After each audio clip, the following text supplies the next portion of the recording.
tell you is that for the event in Butler, there were no requests that were denied. The Secret Service director has resigned after that very contentious hearing and all of these questions about the agency's handling. As far as requests... Well, maybe they got tired of asking. Maybe you turned them down so darn much, they said, not worth asking. How many times did you turn them down ahead of that? I think that it is important to distinguish between what some people may view as a denial of an asset or a request. Well, is Mr. Guglielmi your spokesperson? House Judiciary.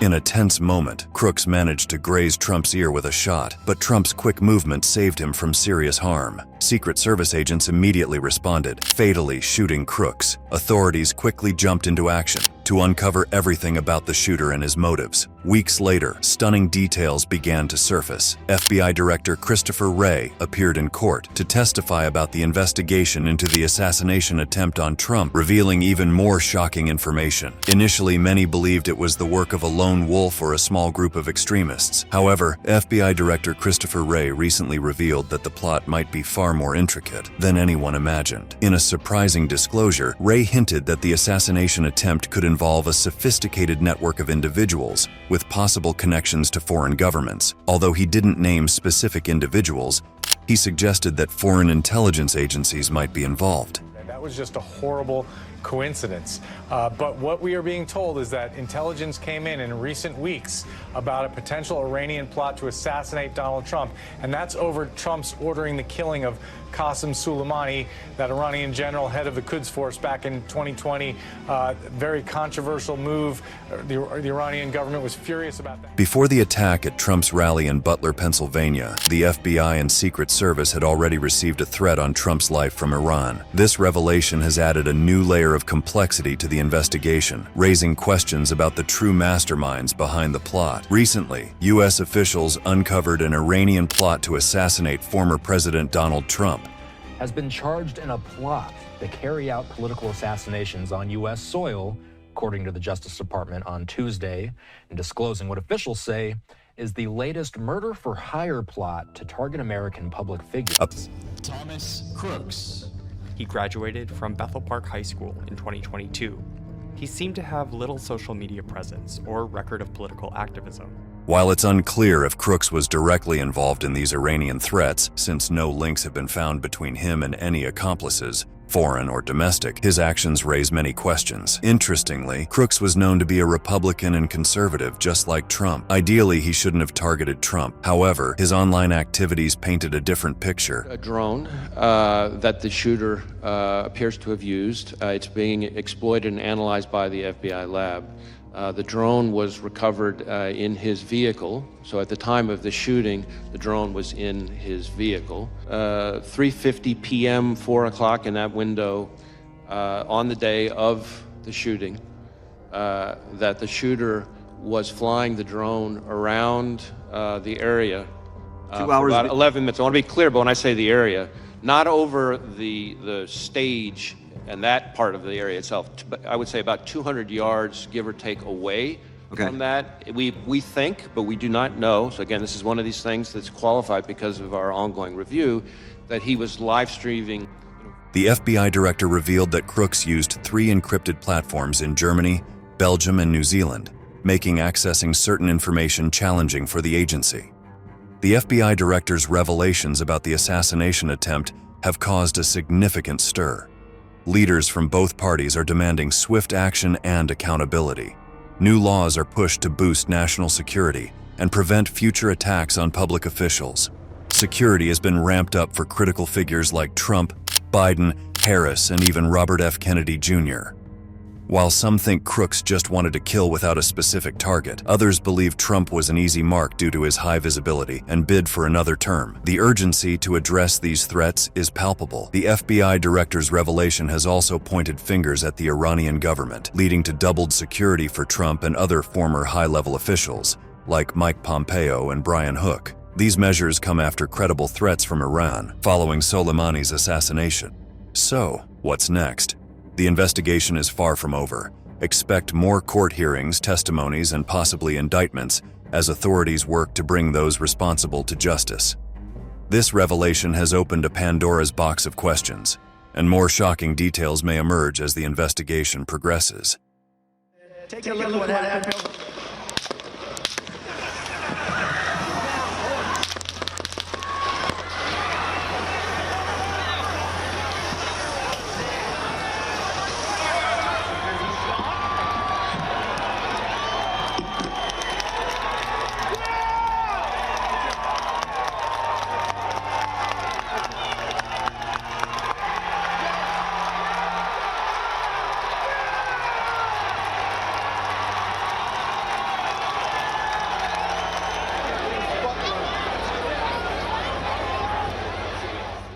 On July 13, 2024, a seemingly ordinary day took a dark turn when 20-year-old Thomas Matthew Crooks from Bethel Park, Pennsylvania, attempted to assassinate Donald Trump during a campaign rally in Butler, Pennsylvania. Apparently referencing the shooter Thomas Crooks, who ultimately pulled off the near assassination of former President Trump while killing one man and injuring others. Now, there has been outcry over why no Secret Service workers have been publicly fired or suspended just yet.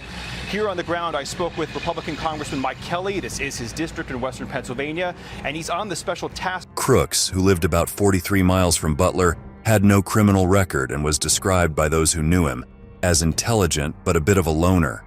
Despite being a registered Republican like Trump, when he was 17, he donated $15 to Act Blue, a liberal group. In the days before the rally, Crooks meticulously planned his attack. On July 6th, he searched online for details about Trump's rally. He visited the venue on July 7th and again on July 11th. On the day of the rally, Crooks searched for more information about the event and visited the fairgrounds twice. That afternoon, his father unknowingly gave him a rifle, thinking he was going to the shooting range. Crooks then bought 50 rounds of ammunition and returned to the rally site. Spectators noticed his odd behavior, including flying a drone around the area. Around noon, Crooks made his way to a rooftop near the rally. He fired 8 shots, one of which grazed Trump's upper right ear. Trump instinctively raised his hand to his ear and then ducked behind the podium for cover. The Secret Service quickly responded, shielding Trump and escorting him to safety. Crooks was shot and killed by the Secret Service's counter-sniper team. Trump was not only the only person, of course, injured at yesterday's Pennsylvania rally. The attack killed one rally attendee, a father of 2. 2 other individuals also shot and wounded as well. Today, many voicing their outrage and heartache over this kind of active shooter violence. The attack left one person dead and 2 others critically injured. Corey Comparatore, a 50-year-old firefighter, died after shielding his family. 2 other men from Pennsylvania, David Dutch, 57, and James Copenhaver, 74, were also injured, but survived. U.S. Representative Ronnie Jackson reported that a bullet grazed his nephew's neck. All we know was shots were fired, and then I jumped over the barrier. And it was, you said he got hit on his head? Yeah. Did you see, were you in the vicinity where Trump was? I was on the side. The FBI launched an investigation, treating the incident as a potential act of domestic terrorism. They found no signs of mental health issues with Crooks and no clear ideological motive. Before the attack, Crooks had been searching for images and public appearances of Trump, Joe Biden, Attorney General Merrick Garland, and FBI Director Christopher A. Wray. Investigators also discovered a message on the gaming platform Steam, attributed to him, that said, "July 13th will be my first. See how it goes." The authenticity of this message remains unclear. What I can tell you is that for the event in Butler, there were no requests that were denied. As far as requests... Well, maybe they got tired of asking. Maybe you turned them down so darn much they said, not worth asking. How many times did you turn them down ahead of that?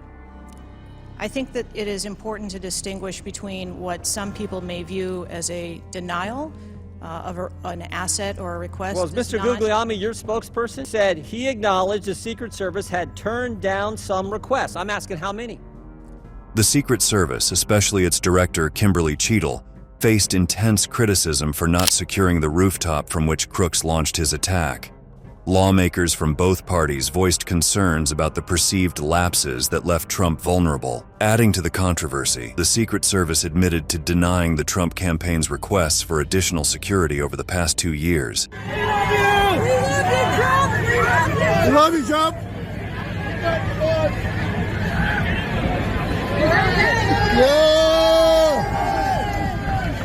Footage from the assassination attempt showed an agent struggling to holster her weapon as Trump was being evacuated. On July 22, 2024, Kimberly Cheadle testified before the House Committee on Oversight and Accountability. During the hearing, she failed to answer basic questions about the incident, leading to calls for her resignation. Lawmakers expressed frustration over the perceived mishandling of the situation, further intensifying the scrutiny on the Secret Service. As the hearing approached, the pressure mounted. On July 23, 2024, it was officially announced that Kimberly Cheadle had resigned as director of the Secret Service. Secret Service. If it had, Donald Trump's security would not have allowed him to take the stage. Cheadle saying Crooks wasn't considered a threat until seconds, just seconds before that shooting. The fallout from the assassination attempt on Donald Trump has been intense. The Secret Service, already under fire, faced even more scrutiny after Director Kimberly Cheadle resigned. The FBI director's latest revelations have reignited concerns, with many questioning the agency's handling of the situation. Could the FBI face backlash for potential oversights? Are there other individuals on the radar? The Trump assassination attempt is considered the most serious since Ronald Reagan was shot in 1981. Christopher Wray's revelations have led to a deeper investigation, treating the incident as both an assassination attempt and an act of domestic terrorism. Follow this tragic situation as relates to former President Donald Trump and that attempted assassination. You're taking a live look at this hour, 11:48 on the East Coast, there in Bethel Park, Pennsylvania. This is the neighborhood of the suspected shooter in this incident. Explosives were found at Crooks' home and in the car he used to travel to the rally. A remote transmitter was also discovered in his pocket. This has put several people under scrutiny, with some likely to face legal consequences. For instance, Crooks' parents might be held accountable, especially since his father, Matthew Crooks, purchased and handed him the rifle used in the attack. Adding to the complexity, his parents had reported him missing just before the shooting, even though he had spent the night at home. The FBI is also examining the explosives and homemade bombs found in the family's home and car. We'll release a statement when our legal counsel advises us to do so. He made the brief remarks walking to his car with groceries, his first appearance in public since the attack. His son, 20-year-old Thomas Matthew Crooks, was killed by a sniper Secret Service bullet after opening fire at that Trump rally. He hit the former president in the ear and, of course, killed one spectator, injured two others gravely. Investigators believe that the AR-15 rifle used in the attack was legally bought years earlier by Crooks' father. The family is said to be cooperating with the investigation. Protocols were breached, and the shooter exploited weaknesses in the system. Whether due to a lack of resources, complacency, or leadership failures, both the FBI and the Secret Service fell short. Both agencies face intense scrutiny, with growing calls for accountability and transparency. Congress is holding multiple hearings to understand these failures and prevent future incidents. High-profile resignations, like Kimberly Cheadle's and Trump's calls for FBI Director Christopher Wray's resignation, highlight the urgent need to review and address the shortcomings of both agencies. Thanks for watching this breakdown of the FBI Director's court apology and revelations. Please like and subscribe for more news analysis if you found this informative. Share your thoughts in the comments below. Stay informed, and I'll see you in the next video.